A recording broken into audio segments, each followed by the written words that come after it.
بلکہ دوسروں کے ساتھ جو ان کے ذاتی تعلقات تھے ان میں بھی وہ ان چیزوں کا لحاظ رکھتے تھے، ان میں بھی وہ مساوات رکھتے تھے۔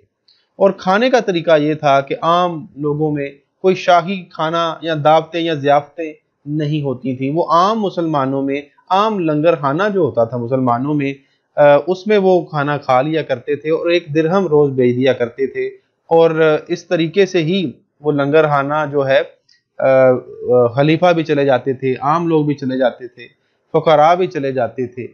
تو عمر بن عبدالعزیز خود فقیرانہ زندگی بسر کرتے تھے، اس لیے وہ اپنے اور عام لوگوں کے درمیان کچھ زیادہ فاصلہ نہیں رکھتے تھے۔ ایک واقعہ اس میں بیان کیا گیا ہے جی کہ رات کے وقت جو ہے وہ آپ ایک مسجد میں گئے، وہاں ایک شخص لیٹا تھا جس پاؤں کی ٹھوکر لگ گئی، اور اس شخص نے غصے کے ساتھ کہا کہ کیا تو پاگل ہے؟ اب یقین کیجئے کہ یہ آپ کے علاوہ بنو امیہ کا کوئی بھی حکمران ہوتا تو اس شخص کو فوراً سزا دی جاتی، اور ہو سکتا ہے کہ اس کا سر تن سے جدا کر دیا جاتا، مگر یہ عمر بن عبدالعزیز تھے جنہوں نے درگزر سے کام لیا، جنہوں نے رحم سے کام لیا، اور اگرچہ کہ جو ان کے ساتھ سپاہی تھے وہ اس کو سزا دینا چاہتے تھے، ان کی نظر میں یہ گستاخی تھی،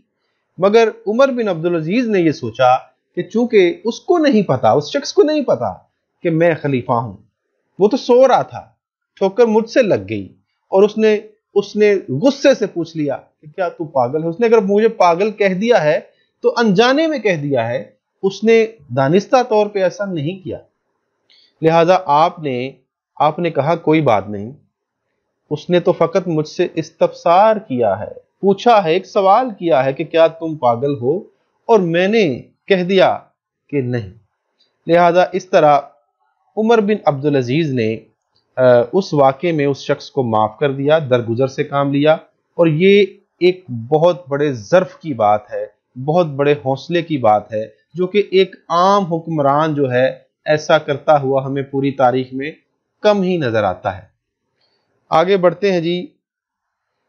پیراگراف نمبر 13۔ یہ آخری 2 پیراگراف ہیں جی۔ عمر بن عبدالعزیز جب مرنے لگے تو مسلمہ بن عبد الملک نے کہا کہ وصیت کر جائیے۔ کہا میرے پاس کیا ہے جس کی وصیت کروں؟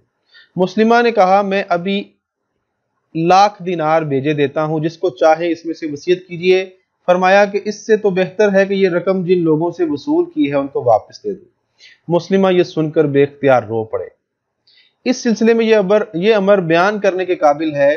کہ خلفائے بنی امیہ کی دولت مندی کا یہ حال تھا کہ جب حشام بن عبد الملک نے وفات پائی تو اس کے ترکے میں سے صرف اولاد ذکور کو جس قدر نقدی رقم وراثت میں ملی اس کی تعداد 1,10,00,000 دینار تھی، لیکن عمر بن عبدالعزیز نے جب وفات پائی تو کل 17 دینار چھوڑے، جن میں سے تجہیز و تکفین کے مصارف ادا کرنے کے بعد 10 دینار بچے جو ورثاء پر تقسیم ہوئے۔ غرض عمر بن عبدالعزیز کی خلافت اور سلطنت ٹھیک اسی اصول کا نمونہ تھی جو اسلام نے قائم کیا تھا۔ کچھ مشکل الفاظ دیکھتے ہیں جی اس میں۔ وصیحت، اس کا لفظی معنی نصیحت بھی ہوتا ہے، جو کہ مرنے والا جو مرتے وقت کہہ جاتا ہے، جو نصیحت کر جاتا ہے کہ میرے مرنے کے بعد کسی بھی معاملے میں ایسا ہونا چاہیے، اس کو وصیت کہتے ہیں جی۔ اور دوسرا ہے جی حشام بن عبد الملک جو ہیں یہ 10ویں جو خلیفہ ہیں ان کا تذکرہ اس میں آ گیا جی، بنو امیہ کے 10ویں خلیفہ جو کہ عمر بن عبدالعزیز کے بعد آئے تھے۔ ترکہ جی کہتے ہیں جو مرنے والا جائیداد چھوڑ جاتا ہے اس کو ترکہ کہتے ہیں۔ اولاد ذکور سے مراد ہے جی وہ اولاد جو مذکر اولاد ہو یعنی بیٹے، اور اس کے بعد تجہیز و تکفین کا مطلب ہے جی تدفین کرنا، دفنانا وغیرہ۔ مصارف کا مطلب اخراجات، اور ورثاء جو ہے جو وارث ہوتے ہیں ان کی جمع ہے۔ اب کچھ اہم نکات کی مدد سے بات کرتے ہیں جی۔ عمر بن عبدالعزیز جب قریب المرگ تھے تو مسلمہ بن عبد الملک نے کہا کہ وصیت کر جائیے۔ اس پر بات کرنے سے پہلے میں آپ کو یہ بتا دینا چاہتا ہوں کہ جو کہ اس سبق میں نہیں ہے لیکن تاریخ کی کتابوں سے ہم نے پڑھا ہے کہ عمر بن عبدالعزیز کو وہ کوئی طبی موت نہیں مرے تھے، وہ ان کو زہر دیا گیا تھا، اور گمان کیا جاتا ہے کہ ان کے اپنے ہی تھے، اپنے خاندان میں سے ہی کوئی تھا جس نے زہر دیا تھا، اور صرف 2.5 سالہ حکومت کر کے 38 سالہ زندگی گزار کے آپ خالق حقیقی سے جا ملے۔ تو یہ بھی گمان کیا جاتا ہے کہ آپ کی جو طرز حکومت تھی، یا پھر آپ نے جو ناجائز کارروائیوں کو مٹایا تھا، یا پھر آپ کا جو انصاف ہے، یا پھر مساوات ہے، یا پھر جمہوریت ہے، یا پھر غیر مسلموں کے ساتھ حسن سلوک ہے، یا پھر اپنوں کے خلاف جو آپ نے فیصلے دیے تھے، یا پھر وہ خاندان والے جن کی زمینیں آپ نے واپس کی تھیں، وہ سب آپ پر ناراض تھے، اگرچہ کہ آپ نے جو بھی کیا درست کیا، اسلام کے عین مطابق کیا، بالکل ٹھیک کیا۔ ایک خلیفہ کو یہی انصاف زیب دیتا ہے، مگر جو آپ کے خاندان والے تھے وہ آپ کے خلاف ہو چکے تھے اور وہ آپ کی خلافت سے جان چھڑانا چاہتے تھے، لہٰذا یہ قیاس کیا جاتا ہے کہ آپ کو اپنے ہی خاندان میں سے کسی نے زہر دیا۔ قصہ مختصر یہ ہے جی کہ جب آپ کا آخری وقت آ گیا تو مسلمہ بن عبد الملک نے کہا کہ وصیت کر گئی۔ اب آپ کے پاس تھا ہی کیا؟ جیسا میں پہلے بیان کر چکا ہوں کہ فقیرانہ زندگی بسر کرتے تھے، جو کچھ بھی تھا وہ بانٹ دیتے تھے، دین اسلام کے عین مطابق زندگی گزار رہے تھے، اور دولت مندی جو تھی اس سے وہ نفرت کرتے تھے۔ وہ گمان کرتے تھے کہ اگر دولت اکٹھی کروں گا تو شاید مجھ میں بھی احساس تفاخر آ جائے، غرور آ جائے، گھمنڈ آ جائے، میں بھی شاید دوسروں کے ساتھ ظلم و زیادتیاں کرنا شروع کر دوں۔ تو وہ غریبوں میں بانٹ دیا کرتے تھے، ان میں وہ شوق نہیں تھا کہ وہ بہت زیادہ دولت کو اکٹھا کریں۔ تو ان کے پاس کچھ نہیں، وہ کہنے لگے میرے پاس ہے کیا کہ جس کی میں وصیت کر جاؤں، میرے پاس تو جائیداد ہے ہی نہیں۔ تو مسلمہ نے کہا میں ابھی 1 لاکھ دینار بھیجے دیتا ہوں، جس کو چاہے آپ وصیت کر دیں۔ تو فرمایا کہ اس سے بہتر ہے کہ یہ رقم جن سے تم نے وصول کی ہے ان کو واپس کر دو۔ تو یہ سن کر مسلمہ رونے لگ پڑے، بے اختیار ان کی آنکھوں میں آنسو آ گئے۔ یعنی عمر بن عبدالعزیز خلیفہ وقت ہوں اور مرتے وقت ان کے پاس وصیت کرنے کے لیے کچھ بھی نہ ہو۔ یہ ہے وہ فقیرانہ خلافت جو ہمارے پہلے جو 4 خلفاء تھے انہوں نے اس طریقے سے اپنی زندگی اور اپنی خلافت کو گزارا، اور یہی حقیقت میں ایک مسلمان حکمران جو ہے اس کا طرز عمل ہونا چاہیے۔ پھر لکھتے ہیں جی کہ اس سلسلے میں یہ امر بیان کرنے کے قابل ہے کہ خلفائے بنی امیہ کی دولت مندی کا یہ حال تھا کہ جب ہشام بن عبد الملک نے وفات پائی تو اس کے ترکے میں سے صرف اولاد ذکور کو جس قدر نقدی رقم ملی اس کی تعداد 1 کروڑ 10 لاکھ دینار تھی۔ مطلب یہ کہ ہشام بن عبد الملک کی جب وفات ہوئی تو اس قدر اس نے اپنی وراثت چھوڑی، اس قدر جو ہے اپنی جائیداد چھوڑی کہ صرف اس کے بیٹوں کو جو نقدی رقم ملی تھی اس کی قیمت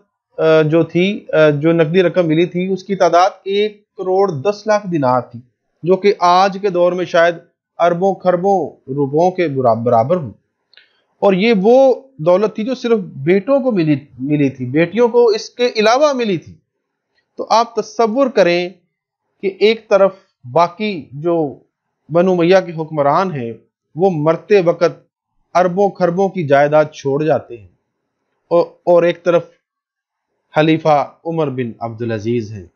کہ جب وہ جاتے ہیں تو ان کا دامن خالی ہوتا ہے، ان کے ہاتھ خالی ہوتے ہیں، وصیت کرنے کو بھی کچھ نہیں ہے۔ بہرحال جی جب ان کا انتقال ہوا تو کل 17 دینار جو ہیں وہ ان کی کل کائنات تھی جو وہ اس دنیا میں چھوڑ کر جا رہے تھے۔ جن میں سے ان کی تدفین پر جو کچھ اخراجات آئے وہ ادا کرنے کے بعد 10 دینار جو ہیں وہ بچ گئے، اور وہ 10 دینار ان کے ورثاء میں تقسیم کیے گئے۔ غرض ان کی جو خلافت اور ان کی حکومت تھی وہ اسلام کے اصولوں کے عین مطابق تھی۔ اسلام کے ہمارے جو تعلیمات تھی، جو ہمارے نبی صلی اللہ علیہ وسلم کی سنت تھی، جو قرآن کے احکامات تھے، ان کے مطابق